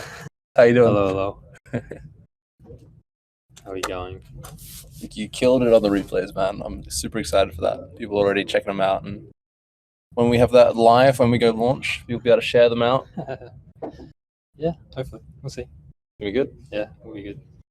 Can we download them? Can we download them? Yeah, I think we talked about that last night, Ivan. It will get a Supremacy watermark on it, and you can download them. Yes. Yep. Thank you, Ivan. Thanks, What's Ivan. also really cool is the timestamps actually work now. So Oh yeah, the events, the yeah, notifications, you right? click on the event and it'll scrub to the right part of the video a couple of seconds before the event occurs, and you can check out nukes and stuff and just jump straight to That's it. really handy. I gotta say, like, for me, the replays have a really good practical use as well. It's just very, very useful to be able to go and look at particular points in games, or just like watch ones that have already happened and scrub through them to see various interactions, things like that. Yeah, it's been useful from a bug finding perspective. I was gonna say it's been useful for the devs to find bugs, but they're probably not as stoked about that as I am. Yeah, when we get weird reports, I think there was one yesterday or the day before, which was mech died and still won the game like 20 seconds later, and we're able to actually pull the video and watch it and be like, oh, it actually did happen. It wasn't a it wasn't a mistake. Someone didn't accident, like someone didn't misinterpret what they saw. We actually saw it happen. Like, oh. Now, I mean, the dev who had to fix that is probably not as chuffed about it as I am, but it's still really cool. I'm really excited about it from a content creation point of view. So I'm going to chat with a few content creators today and look at how they find the system and what we can improve on it for them. So it means players and YouTubers will be able to easily collect footage and use it in a really clean way that isn't like Foxar mentioned, OBS replays and incorporating computer lag. It'll be really clean downloads and make it a lot easier for content and sharing around. Well, I'm hoping to see community actually, cut things together and make community content. Yeah. That would be really cool to see. Hey, Sure. you actually, Raj was actually about to ask you a question, Kyle. So, Raj. It was a question from Vernon, actually. You're saying, welcome back from your world tour. It was great seeing all your social media posts. What was your favorite conference and favorite country to visit? Sure. It was a great trip. I would have loved to post on social media more, but just got so involved each day at each event. And if I wasn't at an event, I was traveling. So I would have loved to post more, but I've got a bunch of photos, so maybe I can post them in backlog or share them around. Favorite conference? Oof. The Metaverse Summit in Paris was wicked, an amazing setup, tight knit. It was maybe 500 people, all industry leaders. Sandbox had a massive display. They basically sponsored the whole event, and that was really awesome. The Bangkok event was excellent from a gaming point of view. A lot of people deep in the crypto gaming space, especially in Southeast Asia, guild leaders, exchanges. I met some great people in VR, talking about where we're going with our VR, and they were really excited to see sort of that vision as they themselves built games. So yeah, Paris and Bangkok were my favorite conferences. And then my favorite country, probably the Paris visit was wonderful. Go down for a croissant and an espresso in the morning, and walk over or take a scooter over to the conference events for the day. And just that vibe of the week there was really nice. A lot of great events of different sorts. So there was 2 days of Metaverse, and then 4 days of the Ethereum Community Conference, which was a lot more general crypto, and got to attend Polygon events and Consensus MetaMask events, and a few small. During the day, I'd go to like a working. Paris is a great country. Paris was a great city in the country of France. During the day, there's lots of like co-working spaces. People got to go work and mingle, and those were really great as well to meet a bunch of people. A bunch of people I'm still talking to, and a bunch of people that we're discussing partnerships and working out terms and how we can best work together and collaborate. And that was a lot of the vibe of everybody I met, even though the market was down for this year. Everybody that I met was just super excited about the technology we're building, the use cases, the next wave of this market, and they're very focused on building the best products and the best connections and the best community, and in terms of even between the projects. Not once did I feel like our industry was competitive in the sense that everybody's competing against themselves and working to build into the traditional market, and not being afraid to collaborate between projects. So games going, hey, like we're not at each other's throats. Like how can we both work together to take this crypto gaming industry bigger? It's such a small ecosystem, and we all know the potential of it. So I'm really excited that the crypto community and the builders in the community are also dedicated to collaboration. Yeah, that was a bit about that. Sweet. Thanks for that, Kyle. So yeah, on that note as well, do you have any plans of going anywhere else in the near future? Well, I will go where I've got to go. I believe we're looking at a couple of events over the next couple of months. Singapore, Token 2049 is definitely of interest, being so close over in Singapore. So we'll see. That sounds awesome. Cool. And yeah, how about yourself, Alex and John? Are we looking to go anywhere at all? Nothing kind of solidified just yet. Token 2049, obviously. Beyond that, nothing kind of super. Well, yeah, Oop. Singapore's probably the big one. Yeah. But NFT London is probably worth talking about. So some of you may be aware, Alex and myself were in New York City for NFT NYC. So the same organizers are running NFT London, and we've been invited over there for a talk in, I think it's November. So London in November, Singapore September. That's probably the two big ones, and then we'll have to play it by ear for the other ones. That's pretty cool that you guys have been invited for a talk as well. So I think yeah, that'll be pretty cool. Yeah, I totally forgot about that. That will be really cool. And I brought it up. I was like, we haven't spoken about it for a while, but no, I'd totally forgotten. All right, cool. So yeah, Vernon's got a question here for Maddie Greenspan, if he's still around. What's up? Hey, Maddie. So have you any new strategies you've tested in the proving grounds that you're looking forward to applying in the game relaunch? Oh, thanks for the question, but as I mentioned, I haven't actually tried the proving grounds. I've been out of the office for a month, traveling California with my family. Yep. And I am looking forward to seeing everything that's happened in the last month. You'll have to play through the tutorial. I briefly tried the tutorial this morning. I had a meeting with Lan and Reese earlier today, or today my time, probably it was yesterday by now your time. Yeah, and Reese was adamant that I try the tutorial, so I did that. But just I haven't had a chance to actually play any rounds or anything.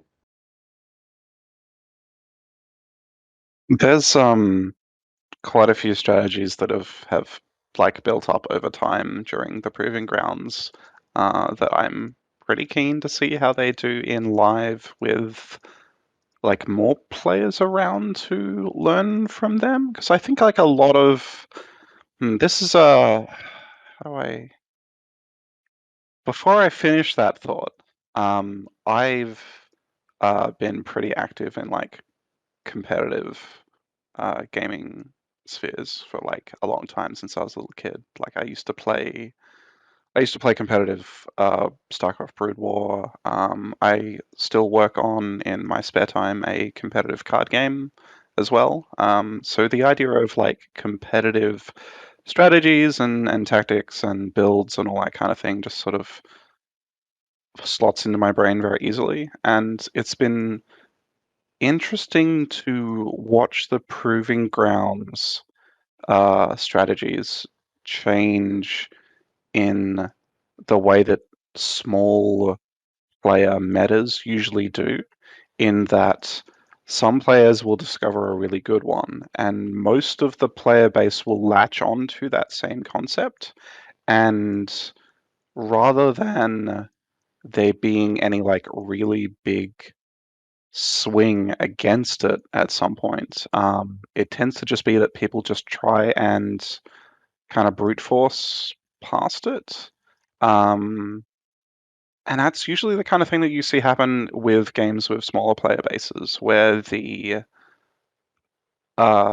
so much of a focus on just like continuing to play and continuing to like win or have a chance at winning, that people don't have as much time to experiment. But when you have larger player bases, you end up with like more time between playing, or people who have different schedules, and that results far more often in a lot more experimentation in terms of like strategy and builds and things like that. So that's one thing I'm really excited about for live, because there's been a bunch of like tactics that have just been repeated over and over in the battle arena on proving grounds that I already know of multiple ways to counter.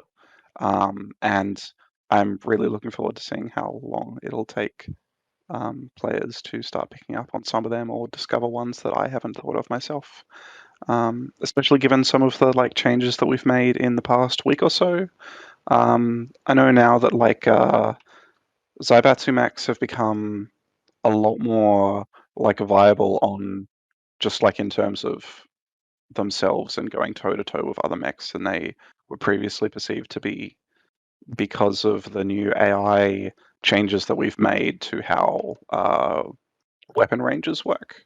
So basically, the longer the range of the weapon that a mech has, the more the AI will try and keep distance, and the less aggressive it becomes in terms of getting into closer range.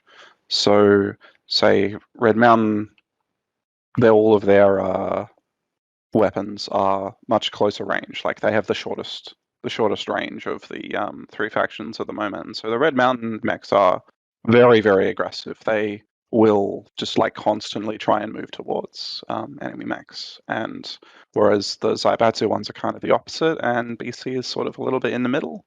It does depend on like relative range and like, line of sight and all that jazz as well. But that shook things up in the proving grounds a lot. And it's been very interesting to see how people have adapted to that. But because it hasn't been like that for very long, I think there's a lot more like adaptation and learning for the player base to do once the game goes live. So that's great, and it's also one reason why I'm really, really excited for Nexus, because that injects what, like 27, I think it is, new guns into the game, and they're all unique. Like the machine gun or minigun or laser gun or whatever between all of the different factions are still different, like compared to each other. I've sort of put a lot of time and thought into defining not just how the different factions would focus on different strengths and therefore have different weaknesses for their war machines, but also for their weapons. And it's not only will the different factions have different focuses, but also the different manufacturers will over time as well. So yeah, I'm very, very excited for Nexus, and it's again very high on my list of things I'm most excited about for the relaunch. Is us being able to just really focus a lot more on the big updates and releases that we have in the works at the moment. So yeah, I'm really, really keen to see how strategy changes on the live game.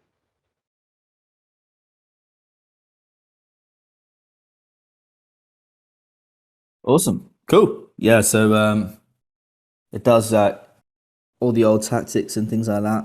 Are they still going to be relevant into the new version of the Battle Arena?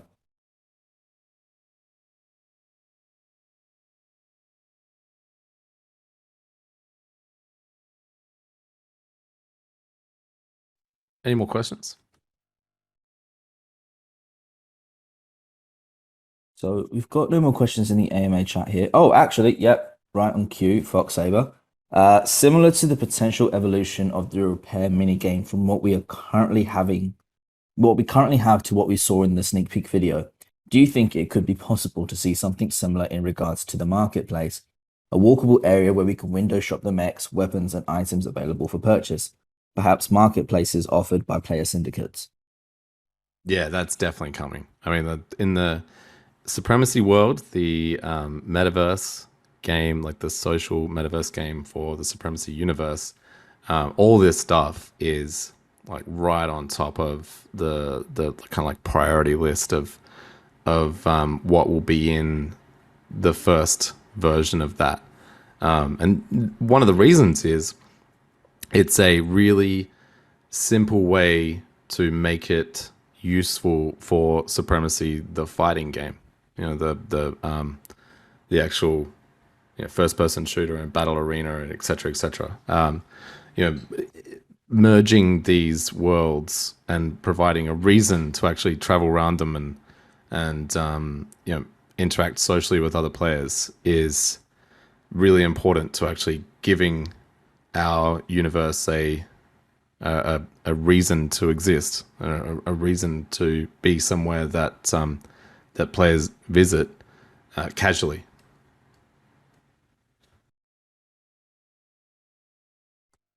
I'm sure Morgan has some thoughts on this too. I'm sorry, I was answering a question in Slack and totally zoned out there. What was the question? Was it the one that Fox Saber just asked then? Yeah, that's the one. So will we see real world spaces, essentially in Supremacy world? So I'll let you. Okay, so let me think. I've got to be careful here because I don't want to give away too much of stuff that is in very much pre-production stages. Because Just I'm never promise anything. And yeah, exactly. That's I think what I want to be super clear always. Yeah, whenever I talk about the idea of stuff that's quite far in the future, I'm very much never ever promising anything. although I think for certain. personally the question Fox Saber asked is like an obvious one. It's like, yeah, no, that's definitely the path we're going down. Yeah, sorry, I'm just quickly reading it now. Alex, don't promise. Also, Alex, yeah, we're doing that. Yeah. I mean, I'll always be I'll always be the extremely optimistic. I am the CEO, so my job is to get up on stage and just promise the world so that everyone falls in love with our vision, and then everyone else can clean up the disaster I leave behind me. I'm also like a very big optimist, but I also have to, as lead game designer, I have to like really manage what our like priorities and focuses are a lot. Anyway, to answer the actual question. Oh, it's just quickly. John's the one who actually grounds me. Where people ask, "Hey, so when are we going to get this thing?" And I'm like, 3 months. And he goes, 3 years. 3 years. Like, yeah, 3 months to 3 years. Yeah, I'm building it in my head. I'm building it in my head Yeah. and extrapolating out. So yeah. I'm like, 3 months. 3 months, definitely soon. Yeah, that makes sense. So I'm only allowed to say soon, kind of soon, not soon. Okay, so yeah, the idea for Supremacy World is that we want to create a series of social spaces that are very similar to like the sort of social spaces you would encounter in games that are like MMORPGs, or say like stuff like Destiny 2 is also a really good example of that kind of thing. So say like MMOs will have, very highly interconnected social spaces. So you would like explore the overworld, and then you can just walk into a city, and that's a social space, immediately. Whereas, say in Destiny 2, it has like discrete social spaces that you have to, zone into, and actually like they're not only like geographically quite far from like where you might be doing some of the actual gameplay activities, but they're also like, instanced fully. You have to like actually go out and then reload. So ideally, we want Supremacy World to have kind of like a combination of those sorts of things. So probably a really good example of that at the moment that we can use is the hangar. So like the walkable hangar that everyone can check out and go and have a look at their mechs and such right now.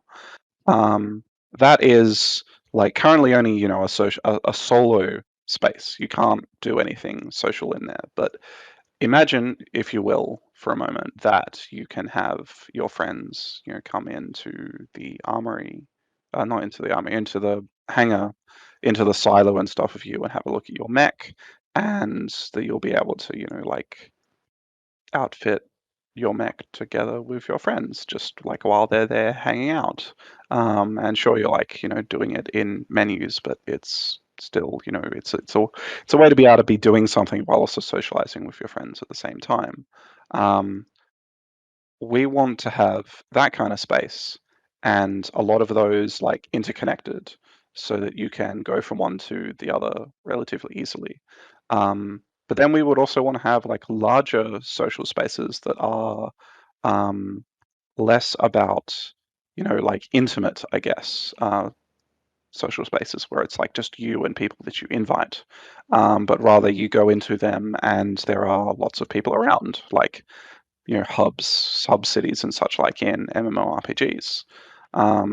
So that's the sort of thing that like we're wanting to end up doing with Supremacy World, where we'll have sort of two types of social space, like the private ones and the public ones, and you'll be able to go between them fairly easily. And we want to have a lot of player freedom to express themselves in the private spaces, and then ways to interact with each other, and just like connect and network in the public social spaces.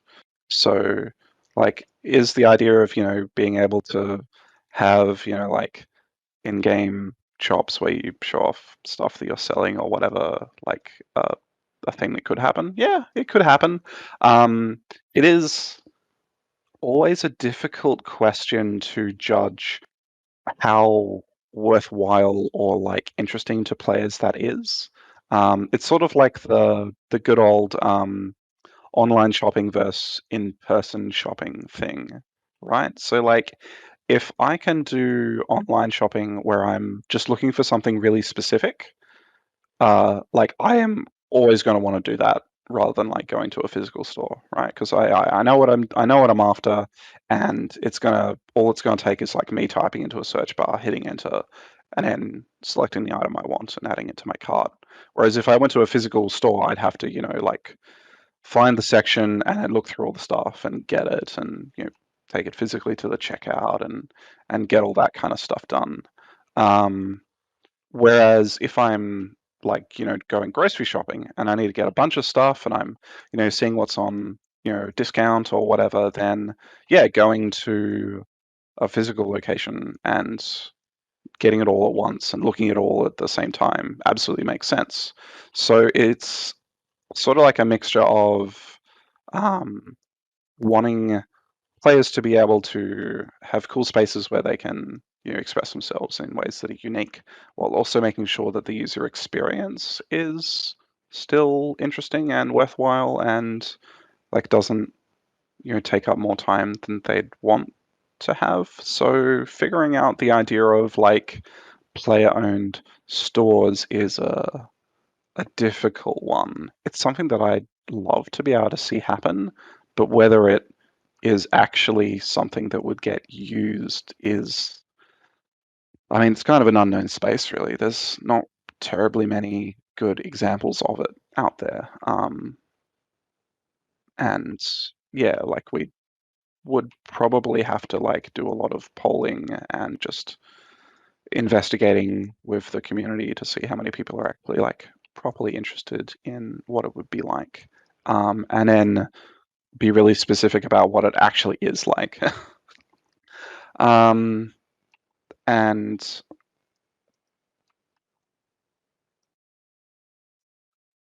I think that's about it. Yeah, really on that that Yeah, particular topic. There's a lot yeah. more I I could think. say about Supremacy Well, World, but in terms of that specific question, yeah, that's really about it. yeah. I think we'll have a Supremacy World specific AMA pretty soon. I reckon. Once we actually go properly public with it. Cool. All right, Raj. We got any more questions? I think we'll probably give it another 10 minutes as long as some questions come in. Otherwise, we'll wrap up. Yeah, okay. So we've got one here from Vernon. Any predictions on how long the 2 million subs pool will last in the game relaunch? I have no idea. I I'm have them. hoping. Yeah, Morgan, you've done like calculations and stuff, haven't you? Yes, It's I like mean, I don't know if spreadsheets you, and I did. I don't know how many people actually ended up reading the whole thing rather than just my summary, but when I was figuring out the new rewards structure, I wrote a very big document that outlined my entire process and all of the math I did for it. But the short of it is that I have calculated an average expected game length. And then assuming that games are happening 24/7, I estimate that the 2 million subs will last between 10 and 13 days.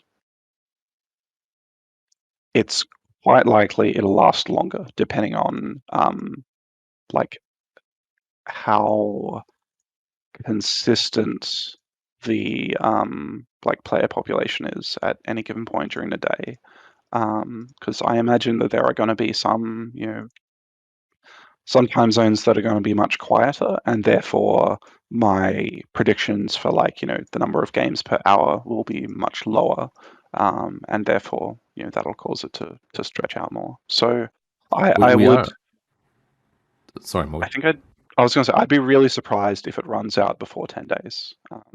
Yeah, we're actually topping it up from taxes and fees and marketplace fees. So it could last a lot longer than we anticipate, or it could go quicker than we anticipate. It's yeah. I mean, the whole idea of a pool is that it'll just go until it's gone. Should be fun though. Let's see how accurate Morgan's calculations are. All right, next All right. question, Raj. Okay. Do you see people playing multi accounts in the quiet period to keep games playing? Okay, Ah. multi accounts. I just want to touch on this really quickly. We are working on TNCs. We definitely will be banning people who use multi accounts to cheat or sabotage, etc., etc. Our official position will be something close to you're not allowed to run multi accounts. Now, we won't ban anyone operating in good faith, and as long as you're not trying to as long as you're not negatively affecting the gameplay of others, and bringing supremacy into disrepute, no one will even look at you. But multi accounts will definitely be something we kind of frown on. At the same time, if we do have a lull in players and it's waiting on Zaibatsu players to jump in, and you want to spin up a Zaibatsu account and buy some X on the marketplace and play as Zaibatsu, then I think that's beneficial for us. But I'm sure Morgan has some thoughts. Yeah. So, generally speaking, like Alex said, our official position is that do not use multiple accounts. That's what's going to be in the TNC. People who are making other accounts on the other factions in order to access like their mechs and weapons, we won't. We're not bothered by that. That's fine. People using multiple accounts to play Battle Arena on those multiple accounts at the same time, that will get you banned. Yeah, that is that's a that's straight up where we'll no-no. crack down. Yeah, Yeah. if we detect players bouncing between browsers to essentially impact the outcome of games, we will ban you. Absolutely, 100%. I don't want to see any of that. So, but if you log out your account completely and you go play as in another faction, and you're actually playing, you're not even going to get noticed. I mean, you're actually not going to be detected. But if you're playing two players at the same time, you will get detected. Yeah. We will detect you. We have also been talking about in the, I want to say near future, but I don't know for certain. But as soon as we're able, we're looking into ways that we can not only improve our moderation tools, but also add like player, the ability to sort of like how do I put this? Like link, or sort of like basically like officially note that this is my primary account, and here are a couple of other accounts that I have for like playing with friends in other factions, and doing that, says to us, I'm, really wanting to act in good faith here, and like these are the accounts that I have that are linked together, and we may even be able to, add some quality of life, interactivity between those accounts in the future, as well. No real solid ideas on like that kind of implementation yet, but basically the idea is that for people who are really acting in good faith, there'll be a way for you to like sort of, I guess, like a whitelist your accounts, and make it clear that to us that these are all owned by you, but you're not using them to like multi-box, which is sort of the general term for using multiple accounts to play at the same time, or any other kind of like abusive use of them.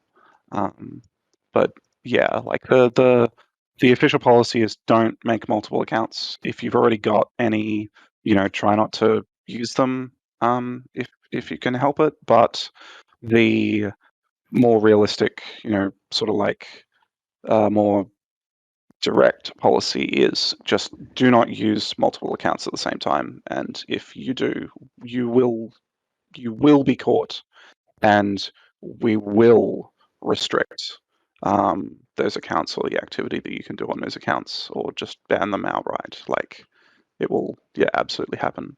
So yeah, during this during this event, especially, honestly, because of the much higher stakes with the rewards, cheating and multi-boxing, it will be absolutely unacceptable, and like, we will crack down immediately on any of that. So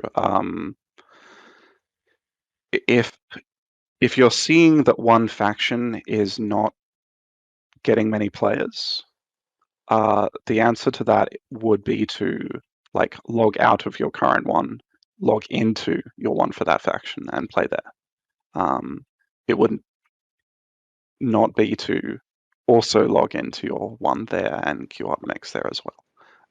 That's pretty much the policy. Yeah, just do not use more than one account at a time.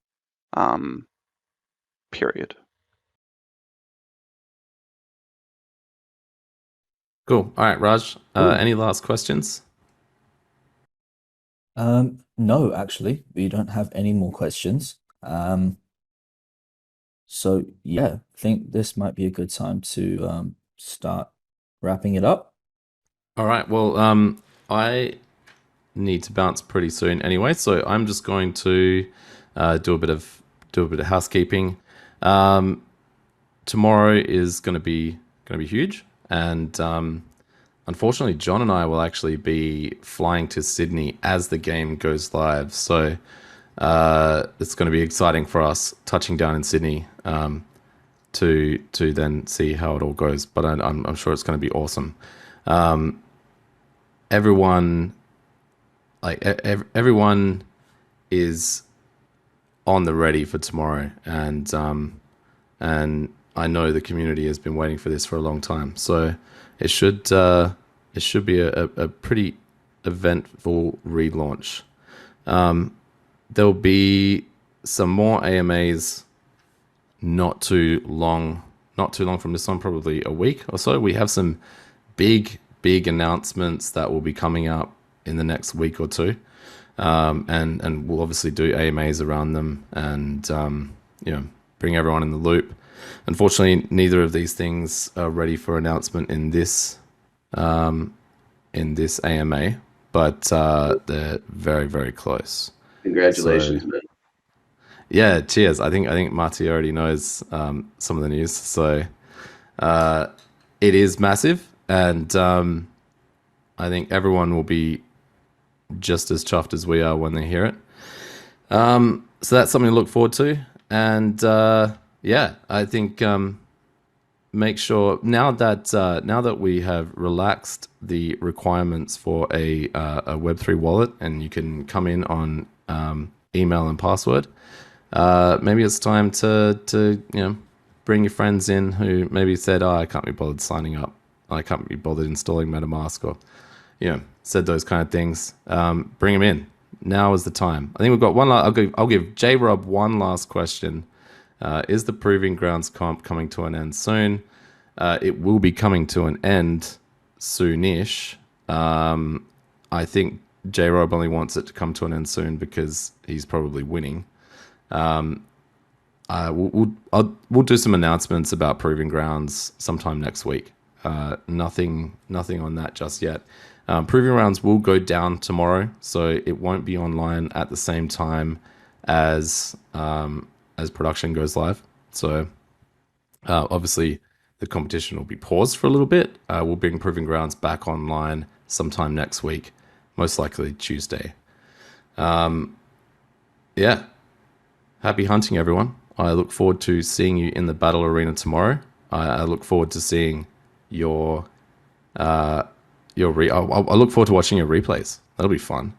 The other cool thing we're going to do is that all battles that have taken place before this relaunch will be essentially like archived. They'll still exist in like stats and everything, so all the kills you got still apply, but the first battle tomorrow morning for us, but the first battle on the relaunch will be number 1. We're gonna reset the count. So I look forward to seeing who actually makes it into Battle 1. I can't wait to see whose mechs they are. Thanks everyone, and thanks for the great questions. If you're listening to this after on the recording on YouTube, I'm sorry you missed the very cool video. You'll just have to jump into Discord and ask people to describe it to you.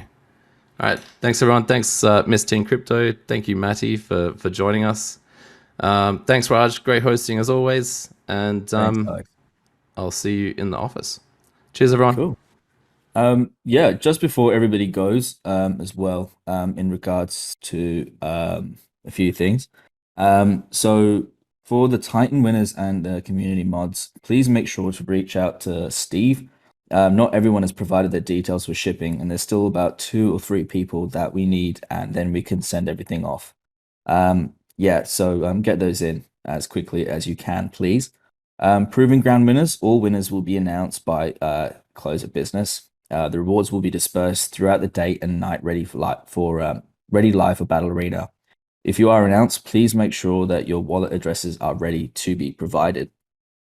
Also, from the last AMA, we had a hoodie and comic book giveaway as well, and the winner for that one was Obi-Wan.